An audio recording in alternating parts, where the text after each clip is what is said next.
back to my channel. My name is Brittney Bundles, and today's video is going to be going over some new updates with Shopify. And also, if you are a hair business, then stick around because I am going to be touching on some updates that definitely can benefit you. But I did a video a few days ago. It was a hair business Q&A video, and I answered the question of, why do certain people say hair businesses should not use Shopify? And I'm a hair business. I also offer different services and products, but I am a hair business.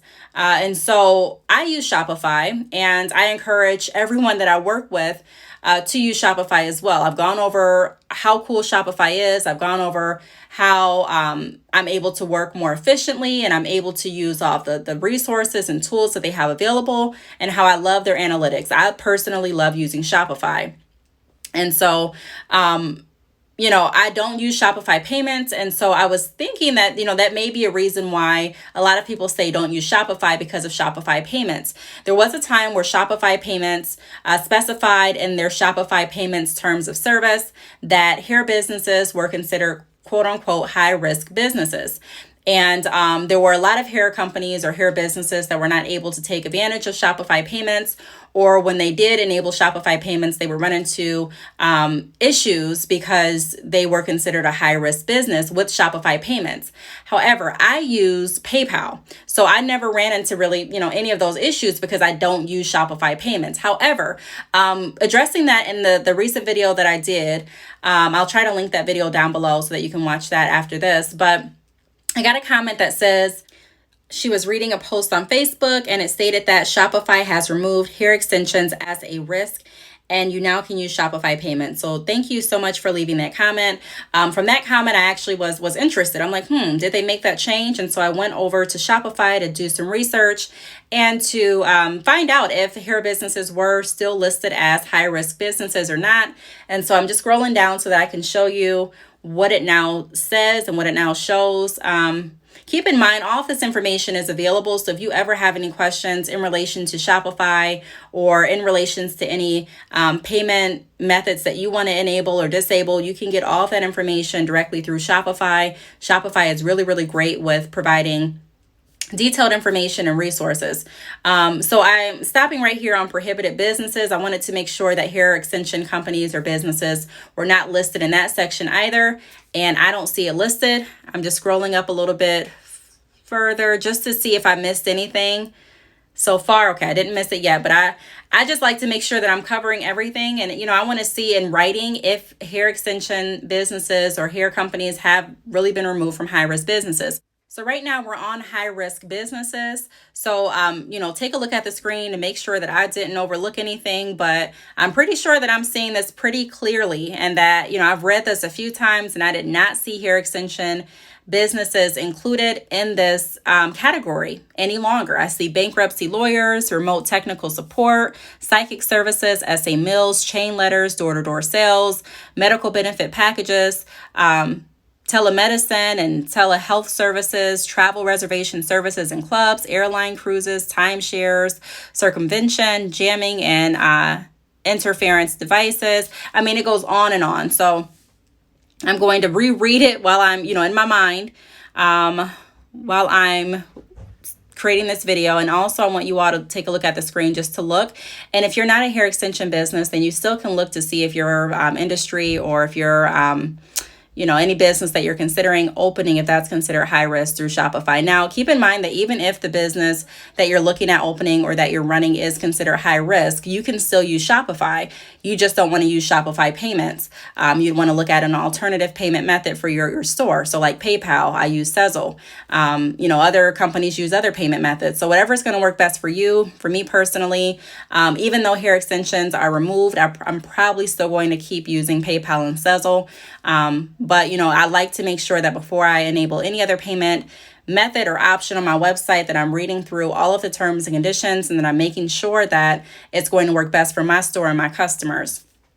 And so I'm still reading, I'm still looking on the screen, and I don't see hair extension businesses. Now, I do want to say, ironically, after I got that comment and after I went to Shopify to pull up this information, I got an email from one of my dropship clients, and she stated that she contacted Shopify and Shopify told her, or I don't know if she spoke with them directly or if she spoke with them via chat, but they told her that she wasn't able to use Shopify payments because of the category or the industry that she's in, hair businesses, or hair sales.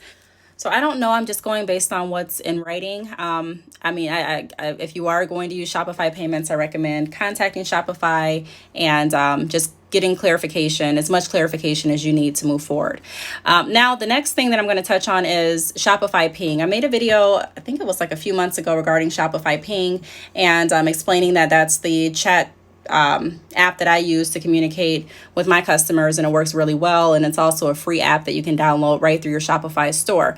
However, I had to only use, or I was only limited to using my iPhone while I was using Shopify Ping because it was not available on Android devices. And I really it wasn't too inconvenient for me. I just knew that the chats from my customers would go to my iPhone. So I would make sure that I had my Apple Watch on, or that I periodically checked in with my iPhone. But now I've downloaded the app on both phones, my Android as well as my iPhone, because Shopify Ping is now available for Android devices. So I know a lot of people were waiting for that to come out. And so it is available. However, there are a few things that are different with the systems. Now, the app itself looks the same. Like, the logo for the app looks the same on the iPhone as well as the Android. However, when I'm operating the apps, I've noticed that the updated version is on my iPhone. It's not on the Android. And so I'm not able to do as many things, or, I'm not able to change like my my chat settings, or as many chat. How can I explain this? See, I just want to show you all. Let me show you a better visual, because I think that's going to explain it a little bit better. But pretty much I'm not able to do as much on my Android with Shopify Ping as I'm able to do on my iPhone. Right now I'm just showing you a brief overview of what Shopify Ping is. So make sure that you're paying attention to the screen if you are interested in learning more about Shopify Ping. And if you want more information, then leave a comment down below. I'll try to find the videos that I've created in the past regarding Shopify Ping for you, or feel free to take a look at my business playlist. I have tons of videos in there regarding Shopify, and there are some videos in there regarding Shopify Ping as well. Also, before I show you what the app looks like on both devices and we kind of do a comparison, if you do want to try out Shopify, if you want to switch over from whatever platform you're currently using, feel free to do that. There's always a link right below the video.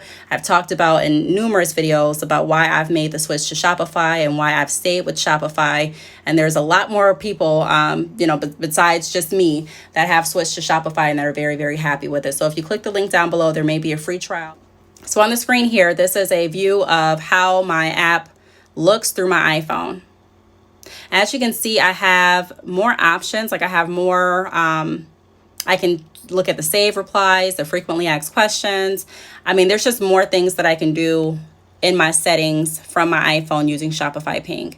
And I'm actually going to scroll up so that you can see more of the options that I have available through the iPhone. So I can do like chat availability. So I can set the time frames on when I want the chats to come through, when I want them to stop. And also, I took a look at the version. The version that I'm using on the iPhone is a newer version than what I'm using on the Galaxy. So I don't know.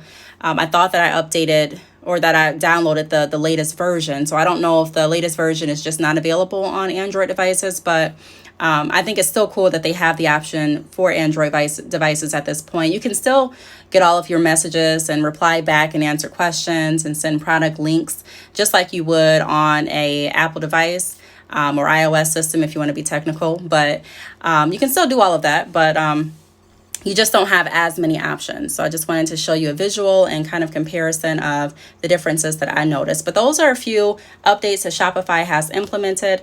Shopify continuously updates their system, their apps, just different tools and resources that I find useful for my businesses. Shopify continuously does it. So if you are interested in adding Shopify Ping to your online store and you have Shopify, whether you have an Android or an iPhone, it's available.